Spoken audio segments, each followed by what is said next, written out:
पुणा नाका स्मशानभूमी जवळील ओपन ड्रेनेज चेंबरमध्ये पडून मंगल पिंटू कांबळे या महिलेचा मृत्यू झाला आहे। यात जबाबदार मनपा प्रशासन असून मनपा आयुक्तांसह संबंधित अधिकाऱ्यांवर सदोष मनुष्यवधाचा गुन्हा दाखल करा अशी मागणी शिवसेना उद्धव बाळासाहेब ठाकरे पक्ष सोलापूरचे महानगर प्रमुख विष्णू कारंपुरी महाराज यांनी एका प्रसिद्धी पत्रकाद्वारे केली आहे। गेल्या 2 महिन्यापासून सोलापुरात अतिवृष्टीमुळे नाले तुंबून जाणे, ड्रेनेजचे चेंबर फुटून व भरून पाणी वाहून जाणे, रस्त्यावर मोठमोठे खड्डे निर्माण होणे, शहरातील महामार्गावर, सर्वच रस्त्यावर व नागरी वस्त्यात पाणी वाहून जाणे अशामुळे सोलापूर शहरवासियांचे आरोग्य धोक्यात आले आहे। त्यामुळे सध्या सोलापूर शहरात डेंग्यू, टायफॉइड, डोकेदुखी अशा आजारांची साथ सुरू आहे।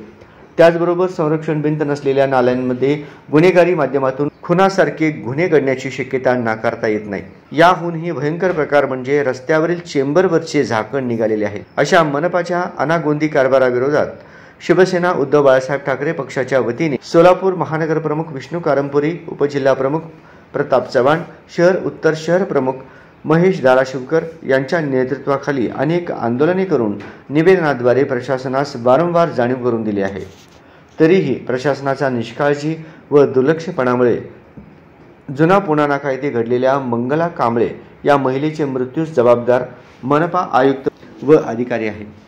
म्हणून मंगला पिंटू कांबळे यांच्या मृत्यूस कारणीभूत असणाऱ्या मनपा आयुक्तांसह व अधिकाऱ्यांवर सदोष मनुष्यवधाचा गुन्हा दाखल करून कांबळे कुटुंबियास 25 लाख मदत करण्याची मागणी शिवसेना उद्धव बाळासाहेब ठाकरे पक्षाच्या वतीने सोलापूर महानगर प्रमुख विष्णू कारंपुरी महाराज यांनी केली आहे।